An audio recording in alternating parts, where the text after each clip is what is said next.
Good evening.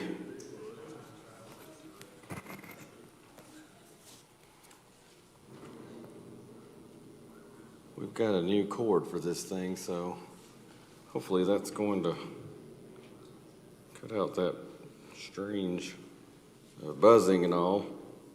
It feels like I'm really loud. Huh? I don't know, this cord may be more sensitive or something, Joshua. I think that's better. Go ahead and turn to Proverbs. We're studying in Proverbs.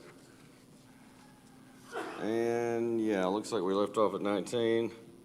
I gotta get my Bible app fixed. I was doing it different for our Bible Bowl chapter we were looking at last night.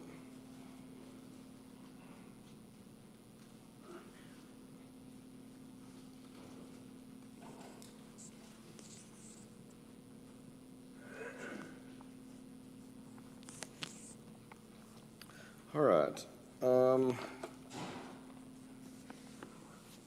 Oh, I didn't cast, did I?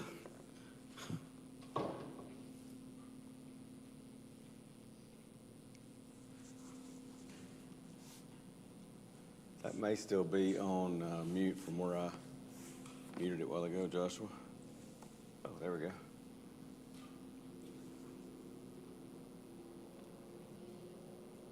Okay. All right.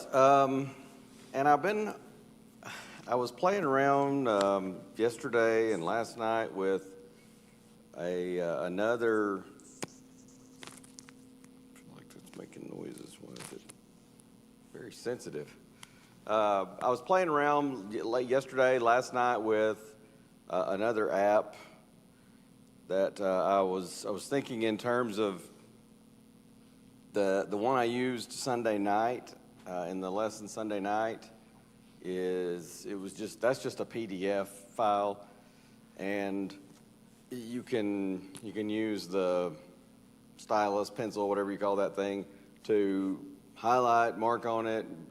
I imported it into another app called GoodNotes, but it doesn't let me jump around the text like when we wanted to go to a cross-reference outside of Acts 10 and 11. And so I started playing around with this other app. I think it's called Bible Tiles. If anybody wants to, maybe you might try playing around with that and see if there's anybody else has an opinion on that. But I don't know. The jury's still out on it. I like that in GoodNotes I can highlight, and there's a setting on there where if you're like me and your highlight is about as as they say back home, crooked as a snake. It'll straighten your highlight out. And I think maybe even if you underline something, it'll straighten that line out, which is really good because I can't highlight or underline anything straight to save my life. But I don't know. That's just something to, I'm kind of in the process of checking out because that may be, even in spite of that, it may work well as an alternative. The PDF may be better. The PDF has a lot of room in it. This Bible Tiles app has maybe more room because it's got the difference is it has room out to the side. So I don't know, but all that just to say, let me know. I like to hear from you all as far as, do you like this format where we've got the New King James on the left, ESV on the right, versus I could pull that PDF up in GoodNotes and have it in that format where we can make notes on there or highlight. With this app, I can't do anything with it, but you got the advantage of having side-by-side translations there. But in the other app, I just can't. It's harder to jump around. You just have to scroll because it's just a PDF file. So just something to think about. Would like to hear anybody's thoughts on that. Whenever you get a chance, just let me know your preference if you have one that you like better than the other. Proverbs 19. Did I go to 19? I did. And we're in the section here, the major section dealing with speech, and the subsection of that dealing with deceitful speech, whether we speak honestly or dishonestly. And as we said, there are a lot of verses dealing with this. There are a lot of verses that will deal with speaking in a way that is considered gossip or slander, and that'll be our next and final section or subsection under speech. But I think we can finish up this section on deceitful speech tonight. Proverbs 19:5 is where we're going. I want to try to get this where we can see. I got the right verse? Oh, yeah. Yeah. I think that works. Y'all see that okay toward the back? Cindy, April, can y'all see that? So, verse 5 says, and I hope I think I told y'all, sometimes it doesn't show up quite right sometimes the live stream wants to cut off just the very top or bottom.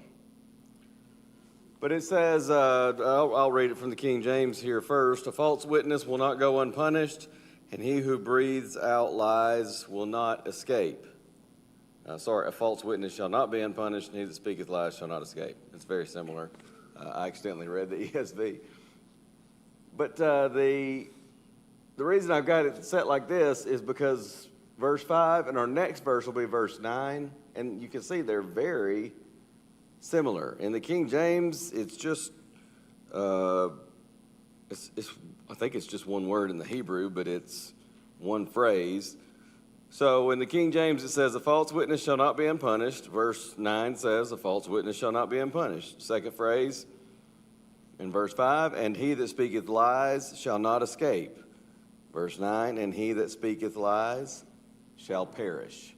So it's either shall perish, or shall not escape. Very similar verses. Back to the idea there of verse 5, and really both verses. Sooner or later, the liar will be found out.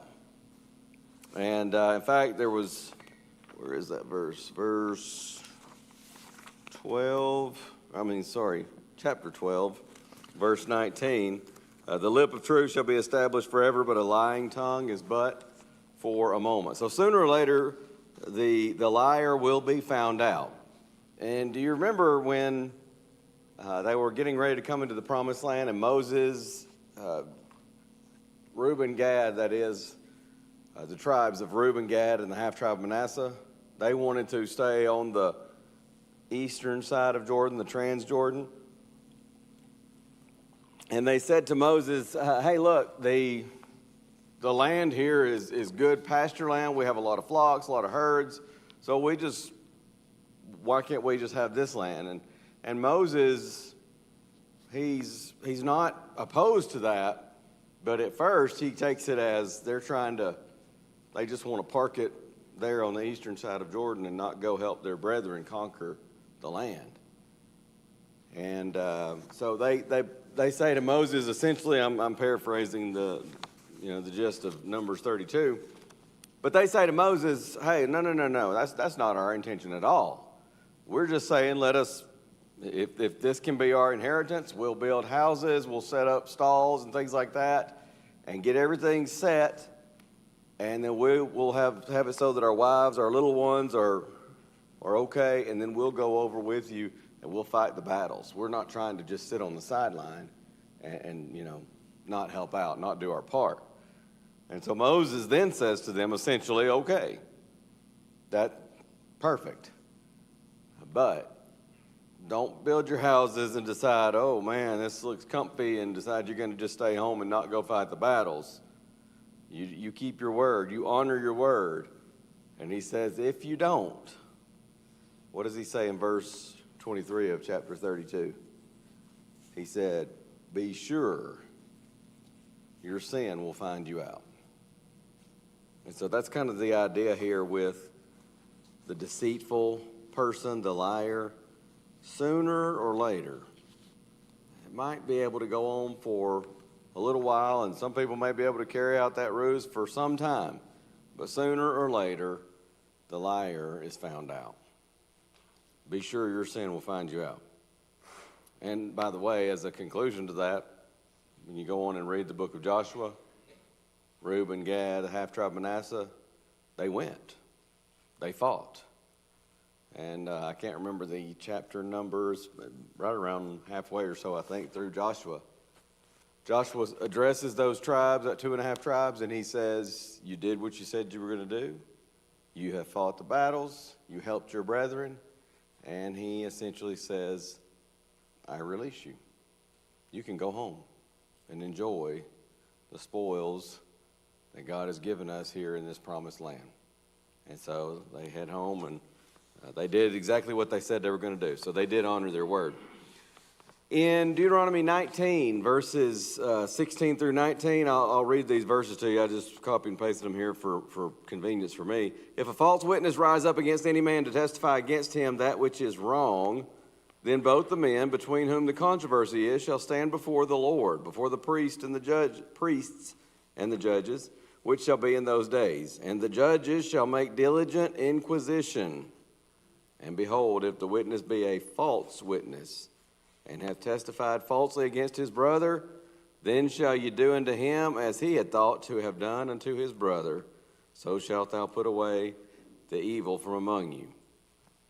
So the law of Moses required this very diligent inquisition. You find out before you if there's these allegations made against somebody, you inquire, you find out, is it true? Because sometimes people might make a false allegation or accusation. But if the accuser was lying, well, his punishment was whatever would have happened to that one against whom he brought those allegations or accusations. In other words, there might be a false witness who is saying someone blasphemed the name of God. That was a capital crime under the law of Moses, you recall. Carried the death penalty. But you find out he's lying. This guy didn't take God's name in vain. Or at least this guy didn't hear that. He's just trying to get this fellow stoned. So you find out he's lying, guess what? Gets the death penalty for him. So whatever that penalty was, if there's a false witness involved, then the false witness gets that penalty that he was seeking to cause to happen to this person against whom he bore false witness. That's how seriously God takes that, especially in judicial matters, but really it's not just limited to judicial law. And then, of course, verse 9, as I mentioned, it's basically exactly the same except for that last verb. Whether it shall not go free or shall perish. I meant to look at the shall not or will not escape in verse 5 of ESV. Will perish, shall perish in the New King James. Will not escape in verse 5. So yeah, basically same idea there in all of those. But the liar will be found out sooner or later. Let's go down just a few verses to verse 22 of chapter 19. Says, King James Version says, the desire of a man is his kindness, and a poor man is better than a liar. Now, if you see the New King James, it's slightly different wording. What is desired in a man is kindness. And then he says, a poor man is better than a liar. And, of course, ESV is similar, just slightly different object there. What is desired in a man is, New King James has kindness. The ESV has steadfast love. And it's this Hebrew word. I'm awful at pronouncing Hebrew words. It looks like something like chesed, Checed. That's just kind of a best transliteration. But it's a word that oftentimes is translated in the Bible as kindness, steadfast love. There were several different words I went through and looked. It's used literally hundreds of times. It took me. I kind of went down that rabbit hole. Steadfast love, loving kindness. That's another way that is sometimes, especially in the Old King James, loving kindness is a word that's used quite a bit. Kindness, mercy sometimes is used for it. But all that just to say, Alden, that I've mentioned before in his commentary, he notes that Hebrew word that is so often translated as kindness, mercy, loving kindness, steadfast love, whatever, it can mean actually the opposite of that. And that seems kind of strange, but it can, and we know of at least a couple of occasions in Scripture where it is. And this is where, like I said, I kind of, sometimes you find something and it piques your curiosity, and next thing you know, you spent a good bit of time on this. But it was interesting to me. However, I will say this, I was kind of intrigued by his suggestion there, and it is true that the word can mean the very opposite of kindness, loving kindness, steadfast love. But wow, it is so rare. I looked it up, doing a search for that Hebrew word, 241 verses. 241 verses. Some of those, the word appears multiple times. I mean, like a couple of times. I don't think it was 3 in any of them. I don't think it was more than 2 in any. But 241 verses. And I found where it had to be basically the opposite of kindness or loving kindness twice. And I'll give you those. One is in Leviticus 20, verse 17, where it's rendered in the King James as a wicked thing, I believe or it might be reproach. So let's just go take a look. Leviticus, what did I say, 20, 17. And there's no way this word means anything like kindness, loving kindness, mercy. Verse 17 is talking about a man taking his sister, his father's daughter, his mother's daughter, sees her nakedness, and she sees his nakedness. It is a wicked thing. There's your Hebrew word, rendered there, wicked thing in the New King James. They shall be cut off in the sight of their people. So it's a situation here where somebody's committing something that is awful. God's talking about punishment for it and so on. But he says it's a wicked thing. It's very obvious there. That's not used in a good sense. The other one is, we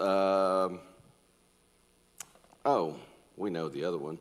Oh, I'm in Ecclesiastes. That's not where I wanted to be. We know the other one. It's righteousness exalts a nation, but sin is a what?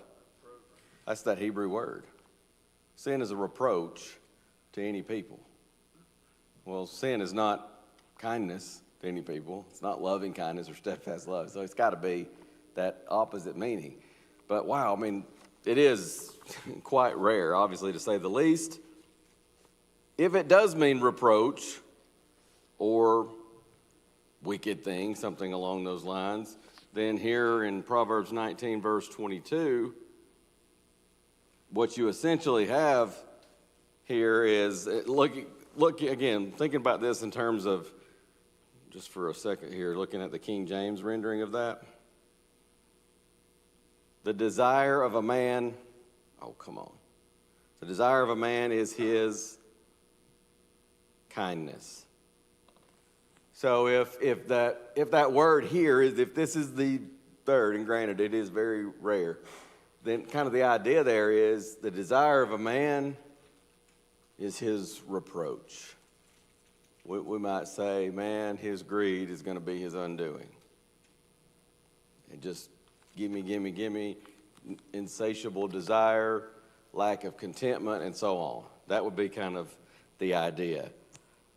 And it certainly would apply with dishonesty as well, which kind of goes with that last phrase, a poor man is better than a liar. I don't know. I'm intrigued by that, but if I'm being honest and just thinking in terms of out of 241 verses in the Old Testament, and there are only 2 where we can say that verse should be rendered, or that word should be rendered in that way, that makes me very, very skeptical that that's the meaning here. It would seem not super likely. And I was kind of leaning that way when reading this, and I decided, I'm going to go, and it kind of, I was talking to Mary just before services tonight, and talking to several people. The material we've been looking at on Sunday nights, I've enjoyed going through that and working through that and studying through that, not because I enjoy the argumentative aspect of it, but because with just a little bit more information on those matters, it is so easy to see the Bible truth, God's way, God's plan. And so I really enjoy that, because sometimes what will happen if we're not careful is we just, whatever somebody who stands in that pulpit or here in a classroom setting, whatever, and we're just taking it in without ever checking, without ever questioning. And I'm not saying be skeptical and be, suspicious of somebody, but humans they're humans, and they can make mistakes. And so I kind of learned that with this, because I was sort of leaning in that direction. I was really intrigued by this idea that the Hebrew word can mean the opposite of loving kindness, and he mentions Proverbs 14:34, and he mentions Leviticus 20, verse 17, and then I thought, I'm going to go look at this Hebrew word. I'm going to look it up. I got a Bible program that you can click to open up the Hebrew word. You got an interlinear there. You open it up, then you click on that word, and it'll show you the definition, all the possible definitions. And sure enough, there is one of the definitions is it can mean reproach, wicked things, something like that. It did say, and this is under this app is using Strong's Concordance and Lexicon, and I think that's what made me take a step back and go, I'm going to look this up, because I think it said something like it can mean whatever, but in parentheses it says rare. And I thought, rare? Well, how rare? And so I clicked. It says search for this. Of course, Strong's has those numbers for the Hebrew and the Greek words. It says search for this number in the King James Bible. So okay, search for it. Well, it comes back and says, well, do you want to try to return all these results because you have over 200 results? I said, sure. So I went through them. And like I said, there's a lesson in that. And sometimes it's easy to take what somebody's saying, and it is right. And in this matter, it's inconsequential, because this verse, no damage is done to it whether you render that word that way or the other way. But it does drive home the fact that sometimes it's tempting just to take what somebody says without doing that homework myself. And so I'm inclined to think that as the King James has it, or even similar to how the New King James and ESV has it, is more correct. The desire of a man is his kindness, or probably better, a little bit better rendered, as the ESV and New King James put it, what is desired in a man is kindness or steadfast love. And a poor man is better than a liar. In other words, it's better to be poor and honest than to have wealth that is gained by deceit. You're better off just to be poor than to be an honest person, and to be extremely wealthy with money that you gain deceitfully. This person's regard for others, in dealing with others honestly, making money, making gain honestly, will cause him to be liked. And so there's actually a section I have, a subsection under one of our major areas of study in Proverbs is relationships. One of the subsections under relationships is, I just call it liked or not. And it's just kind of dealing with things that it might cause somebody not to like you, or behavior that causes people to like you. Well, one of the things that will cause people to like you more is when you deal honestly with them, because people appreciate that. Nobody wants to be lied to. Nobody wants somebody to deal dishonestly with them. So, what is desired in a man is kindness. 20, verse 14 of Proverbs. Again, y'all just stop me if you got a question or a comment or anything to add. This is again, slightly different in the King James. The King James has, it is not, saith the buyer. But when he is gone, when he's gone his way, then he boasteth. And you see there, the New King James, it is good for nothing, cries the buyer. But when he has gone his way, then he boasts. Bad, says the buyer in the ESV. But when he goes away, then he boasts. Well, again, some commentators take this as, I think it was Alden, that he talks a lot about people feel like they're getting a bargain sometimes. You know, people go to a thrift store, a second-hand store, or something like damaged goods, whatever. He says, these people know what they're doing. They're going to make a profit. I don't necessarily deny that, but I think he's kind of missing the point of this proverb, because what it seems to me, and if y'all have thoughts on this, jump in, but it seems to me that what it's saying is, here is somebody who is looking to buy something. It might be a total stranger, it might be a friend, but it's kind of like Brother Cates used the statement with us, and in fact I wrote it in the margin of my preaching school Bible, still have that. He talked about how, I just wrote in my Bible, used car salesman. And he talked about how it's like sometimes you have this person and you're going in, maybe you're trading a car, and they're looking at your car. Now that car they're selling, I mean, that's a fine vehicle, and I'm giving you a deal. But they go and look at your car, maybe they're starting to kind of kick the tires or something, and they're saying, there's this. I don't know. It's got some miles on it. And he's going to find all these reasons to come down on the price that he's willing to give you, to trade you for that vehicle. But people do this whether it's cars or anything. And they're looking at it and they say, well, I don't know about that. And sometimes even people will say something like, I think I told y'all recently, I saw somebody on social media posting something where they were literally like, at least it came across as literal bragging about having taken advantage of a teenager who had a truck, and he thought he had something major wrong with it, and so he was selling it to this guy and sold it to this guy for much cheaper. And what happened, what it came down to was this guy took advantage of that teenager because he knew more about fixing cars than he did. And let me tell you something, before we think to ourselves, well, I mean, it's just the way a cookie crumbles if you know more about cars. That's not how God's people would approach that. And this person was not a Christian. I'm not even sure I could say if he would claim to be a Christian. But I can tell you that's not how God's people would approach something. If nothing else, that's not practicing Matthew 7:12, do unto others as you would have them do unto you. Just because I can look at that and go, oh, wow, that's an easy fix. Why not tell that young man, hey, son, look, I'd love to have this truck, and it's a killer deal, and I'll certainly buy it from you from that if you still want to sell it. But this is not that bad of a fix. It's not the big deal you're thinking or whatever. Instead of just taking advantage of somebody.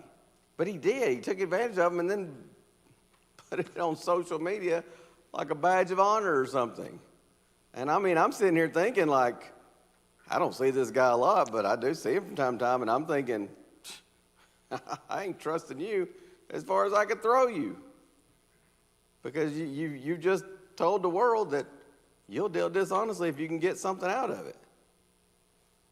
That's, to me, it seems pretty clear. That's what's going on here in Proverbs 20:14. It's somebody who's trying to make it sound like there's some reason why I'm not going to pay you. I mean, hey, honestly, brother, you ought to be glad I'm giving you this much for it. I'm being generous. And then he goes his way, and, he comes over here to one of his buddies, and he's like, man, you're not going to believe this. That dummy. They might talk about how dumb you were for giving them that good a price. Or they might just say, boy, he didn't have a clue. but it's a dishonest thing. And that's, of course, again, that's what this whole little subsection is about. He says one thing here to the guy's face to get that lower price, and then he goes his way and he boasts about it because he knew exactly what he was doing, and it was dishonest. Why not just deal honestly with people? Let's try, if I can help somebody, help them. Hey, who knows? Could even open doors to evangelism, to encouraging somebody that needs encouraging, and so on. But it's funny to me, Melanie. Ever since I've been at Bremen, I feel a little bit of a offense that thinking of that in terms of a used car salesman, because I always think about Keith and how good Keith has been. He's been good to us, and I know he's been good to a number of people here. But so I always say that, and I used to tease Miss Rebecca, and I'd say, I've tried to preface that with some used car salesman, because it's kind of like, you talk about an honest lawyer, is there such a thing, or an honest mechanic, is there such a thing? Well, they're out there. There are Christian lawyers, there are Christian politicians, there are Christian mechanics and used car salesmen as well. So I always think about that every time I think about that verse. Let's go to verse 17 here of Proverbs 20. Bread of deceit is sweet to a man, but afterwards his mouth shall be filled with gravel. Well, that's a pretty graphic picture, especially if you've ever gotten something like a rock in your food. Maybe it's happened before, probably most of us, where you're eating something and it might be a bone in there, or it might be something, it might even be something like a rock. But tell you what, if you don't know it's there and you bite down, you know it then. And it's not pleasant, is it? ESV has it, bread gained by deceit is sweet to a man, but afterward his mouth will be full of gravel. Very, very similar wording in all three of these versions. But it's the idea that stolen bread, a lot of times there's that excitement, sometimes of a person, could be man or woman here. It's a lot of times it'll use specific genders in Proverbs, but I always tell people don't get too hung up on that, because sometimes people say, well, why is the person who's the one who's deceitful and trying to cause people to be lost always a lady? Well, so is wisdom. When you go to chapter 1 and chapter 7, you got two different types of ladies presented as trying to win over the attention and get through to this young man. One is a wicked lady, one is righteous and wise. So it's, don't get too hung up on the genders, because it could be man or woman. But sometimes there's that excitement, I'm doing something, and so people have that initial delight, and that stolen bread that tastes so good at first soon begins to feel like you're eating rocks, and it leaves the thief suffering. And I was thinking about chapter 9, verses 17 and 18, the foolish woman. Really, that section begins somewhere around verse 13 of chapter 9. But you got this foolish woman. This is some people call it Lady Folly or something like that. And she says to this foolish man that she's trying to deceive, she says, stolen waters are sweet, and bread eaten in secret is pleasant. She's trying to seduce him. But the verse goes on, the wise man goes on to say, but he knoweth not, this simpleton, this foolish man, he knoweth not that the dead are there, and that her guests are in the depths of hell. That's the Hebrew word Sheol, the grave. Her house is the way to death. And he says that he's saying to anybody who will listen, son, be wise, don't be fooled by that. And so stolen bread of deceit, it can be sweet, but afterward his mouth shall be filled with gravel. 21:28 of Proverbs.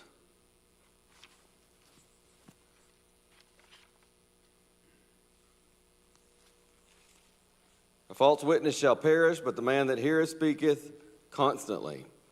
Well, this is similar to some of the other statements we've seen here as we talk about this subsection on deceitful speech. Seems to mean that here that false speaking will destroy itself in time. Again, it may be sooner, maybe later. False speaking, false testimony, but it's not just in judicial matters, but false speaking, it destroys itself in time. And often it destroys those who listen to it as well. But by contrast, the truth, the word of a man who hears will endure, is the way the ESV says it. The man that heareth speaketh constantly. But I like the way that the ESV puts it. The word of a man who hears will endure.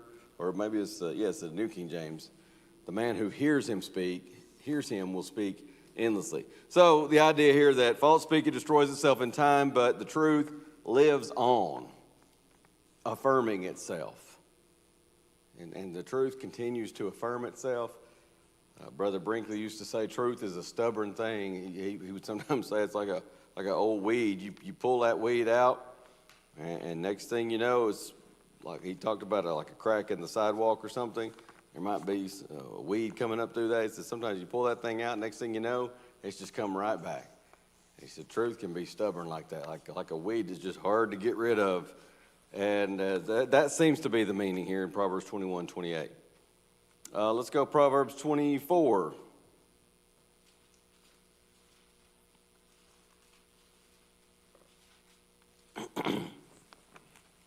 (24, 28, and 29).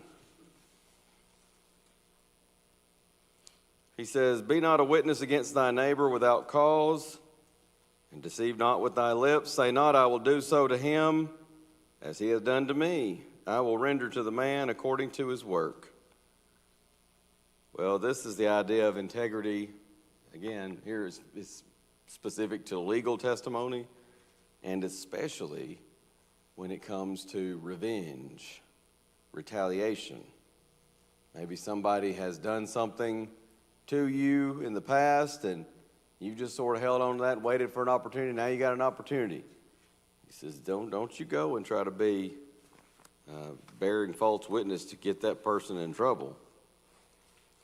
And this is it's interesting because in the days back then, you didn't have computers, you didn't have lie detectors and things like that, and so the testimony was even more important. It's not to say it's not important now, but literally life and death often came down to the testimony of witnesses.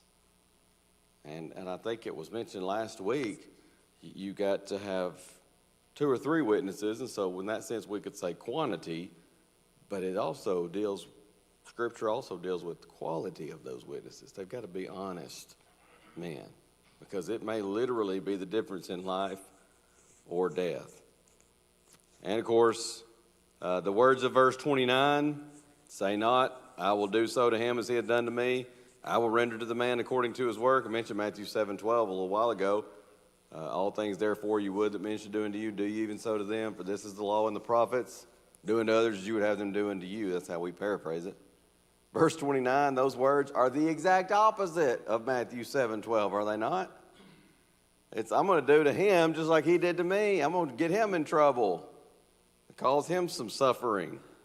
But vengeance belongs to God. He will repay. Wait on the Lord. Proverbs 20:22. Romans 12:19. Dearly beloved, avenge not yourselves, but rather give place unto wrath, for it is written, vengeance is mine, I will repay, saith the Lord. It's so tempting to want that revenge and to see an opportunity and take it, and even to compromise our integrity to do that. He says, don't do that. You just wait on the Lord. Let the Lord handle that. You need to just let it go.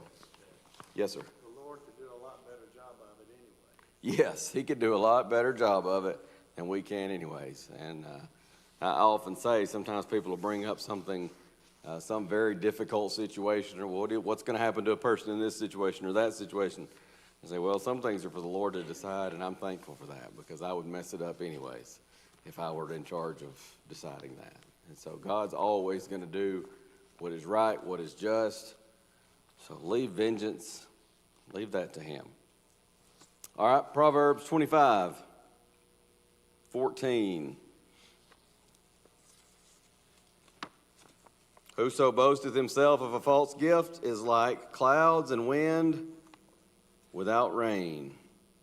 ESV it basically says the same thing, but it sort of reverses the order of those phrases. Like clouds and wind without rain is a man who boasts of a gift he does not give. This is an especially meaningful illustration to a culture that is so dependent on rain for crops. Is that number 2? That's the first one, okay. A culture so dependent on rain for their crops, and their culture was, but even to us, in our modern age, we get that. We get the idea of clouds without rain, especially if you're in a drought. You see clouds, and it was just a few years ago, we had a pretty severe drought in Bremen. And I remember some afternoons seeing some clouds and like, oh, good, maybe we're going to get some rain, and then just nothing. And sometimes I talk to James and Novella, and we'd finally get a shower here, and James would say, we can get a drop over in Draketown. Not a drop. So, we understand that. But this is a person who boasts, they promise, they predict, and yet they never produce. And they're just as disappointing as clouds and wind without rain. And I put in my notes, it can be like an armchair quarterback. And boy, I mean, us guys, we probably all would have to admit that we've been guilty of that before. We sit at home and we're experts. If they would just listen to me, I could tell them how to win this game. I could tell them how to get back in this game, whatever it might be. Everybody's an expert. But yeah, here we are. We're sitting at home doing what? Eating. Sitting there doing nothing. I mean, but we feel like so often that we're the expert. And here's my point that I want to, before we move on, I want to say, we all know the type. They promise, they boast, they predict, but they don't ever produce. They don't deliver. Clouds and wind without rain. We all know the type. But let us also ask, looking into the mirror of God's word, look at ourselves and say, do I put on to be more than I am? Do I overpromise and underproduce? Do I boast? Sometimes we use the expression, am I a windbag? Just full of hot air, we sometimes say. Again, we all know the type. But let's be careful that we don't become that type. Yes, sir? In Texas, they call it big hat, no cattle. Big hat, no cattle. I like that. That sounds like something my friend, I went to school with a guy, I can't even think of his name now. We just called him Tex. David, that was his name, David Hart. And he had a lot of sayings like that. And big hat, no cattle. I got to remember that one. So that's like clouds of wind without rain. All right, verse 18. A man who bears false witness against his neighbors like a club, a sword, and a sharp arrow. A man that beareth false witness against his neighbor is a maul and a sword and a sharp arrow, King James says. It's another warning against false testimony. Lies, deceit can wound just as much as any weapon out there can. And then let's go to 26, 18 and 19. The King James says, as a madman who casteth firebrands, arrows, and death, so is the man that deceiveth his neighbor and saith, am I not in sport? Or ESV has it, I'm only joking. There's nothing wrong with joking. Make no mistake, that's not what he's teaching against here. But using a joke as a tool to deceive someone is like a madman with deadly weapons. And we've all seen it. We've all probably experienced it, maybe done it before, where somebody makes a joke and they leave themselves that out of it being a joke, but they're making a joke at another's expense. And maybe somebody, perhaps even in the room, says, hey, that's really rude. Why would you say something like that? Oh, come on now, I was just joking. Lighten up. That can be dangerous. That can be very, very hurtful. And it's deceitful many times because sometimes it's hiding behind hatred. or it's hiding hatred behind a joke, quote, joke. And just if you get called on the carpet, it's like, well, it's just a joke. And so it can be a very deceitful thing. The prankster here, Alden says, shows insensitivity as well as poor moral judgment, like promising to give or do something and then failing to deliver. It might be that somebody reneges on something that they promised to do, and they say, well, I was just joking. Maybe I promised Bob I was going to help him with something, and I decided I'd rather stay at home and watch the game or go do something fun. Bob says, hey, what happened? You said you were coming. Oh, you took that seriously? I was just joking. I was busy. I figured you knew I was joking. Well, I may just be lying because I didn't want to do it. All right, we're out of time. We'll come back to this because there are a couple more points I want to make on this, and I had, 2 more passages, but time gets away. We're just out of time, so we'll stop there, and Lord willing, we'll pick up with this next year.